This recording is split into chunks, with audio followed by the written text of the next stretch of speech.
dead, 169 civilians killed, hundreds of Americans left behind enemy lines there as we still speak.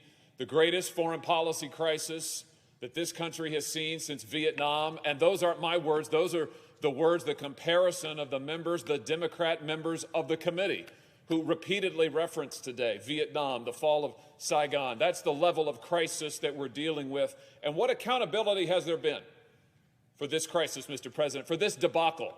Because crisis isn't even quite the right word. That sounds like it's a natural disaster, like it just accidentally happened. That's not the case.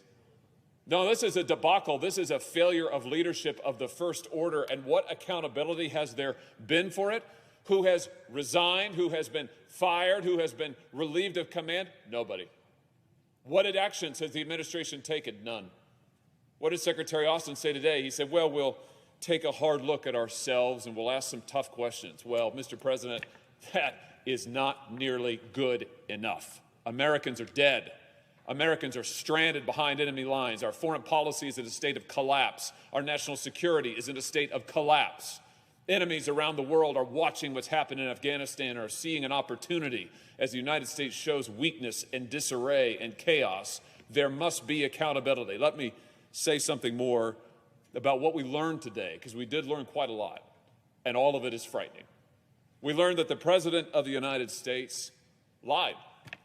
He lied when he said to the American people in an interview on television just a few weeks ago that he was never told by any of his military advisors, never told that a drawdown on this timetable, his timetable, would result in catastrophe. He was asked by George Stephanopoulos, and now I'm quoting, but your top military advisors warned against withdrawing on this timetable.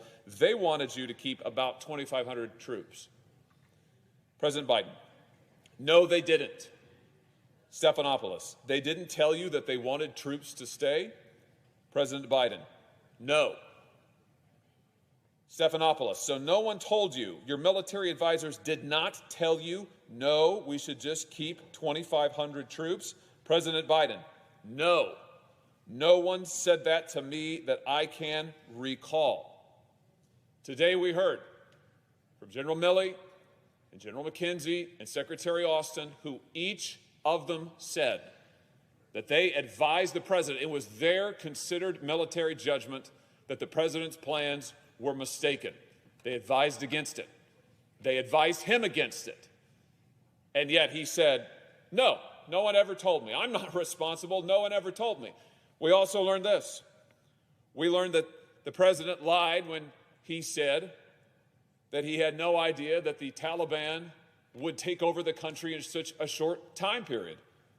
From the same interview, George Stephanopoulos said back in July, this is to President Biden, back in July, you said a Taliban takeover was highly unlikely. Was the intelligence wrong, or did you downplay it? Biden said, no, I think that there was no consensus. If you go back and look, they said that this is not going to happen. Stephanopoulos, you didn't put a timeline on it when you said it was highly unlikely. You just flat out said it's highly unlikely the Taliban would take over. Biden says, yeah. But we learned today that, in fact, his commander on the ground, General Miller, warned as early as March of this year that the military situation in Afghanistan was deteriorating rapidly, that the Taliban was on the offensive, that the drawdown of American troops would likely result in the collapse of the Afghan government and the Afghan security forces sooner rather than later. It was going to come fast, is what General Miller said. And yet, the president says no one ever told him that. He never knew about it. In fact, his own commanders on the ground warned him about it. And what was the consequence of this? Well, the president is either forgetting or ignoring or just outright lying about what he was advised by his own commanders. His administration was failing to plan for the collapse of the Afghan security forces. We learned that today, too. Secretary Austin said, we just didn't plan for a scenario of Afghan security forces collapse. We didn't plan for it. Why didn't they plan for it? I mean, why isn't somebody being held accountable for it? The Special Inspector General for Afghanistan has been warning for years that the Afghan security forces were not ready, that they were not well equipped, that they were not well trained, that they would not likely stand on their own. We know that the commander on the ground shared the same assessment, and yet the administration did not plan for by their own admission, did not plan for the collapse of the Afghan security forces or the collapse of the Afghan government, which also meant that they did not order the evacuation of American civilians in time. They dilly-dallied, they waited, they dithered. They did not order the evacuation in time. They waited until the middle of August to undertake an evacuation of civilians in earnest after American troops had withdrawn from the country. No wonder there was chaos in Kabul. No wonder that it was a total disaster. That's the administration's fault. They waited because they hadn't planned. They waited because apparently they were fighting among themselves, the State Department, the Defense Department, and the White House, all fighting because President Biden wasn't leading. It's a total debacle. It's total chaos. Now, my friend the senator from New Jersey quite reasonably wants to know, what's the connection? Why am I objecting to these nominees? Why do I want to vote? Here's the connection. It's about accountability. No one has been held accountable. I know the senator wants to hear from Secretary Austin and his committee. He should hear from the Secretary and his committee, because what we learned today contradicts quite a lot of the testimony that the Secretary of State gave to the senator from New Jersey in his committee earlier. Quite a lot of contradictions. So he's quite right to want to hear from Secretary Austin. But we need to do more than hear from him. We need to have accountability for what has happened. So until we get that accountability, until someone is held responsible, until there is Afghanistan evacuation, the Washington Post has been able to see a 2,000-page Army investigative report. This committee has not been able to see that report. It's not, I don't think, been made public. The Post has it. Their reporting today begins this way. Senior White House and State Department officials failed to grasp the Taliban's steady advance on Afghanistan's capital and resisted efforts by U.S. military leaders to prepare the evacuation of embassy personnel and Afghan allies weeks before Kabul's fall, placing American troops ordered to carry out the withdrawal in greater danger, according to sworn testimony from multiple commanders involved in the operation.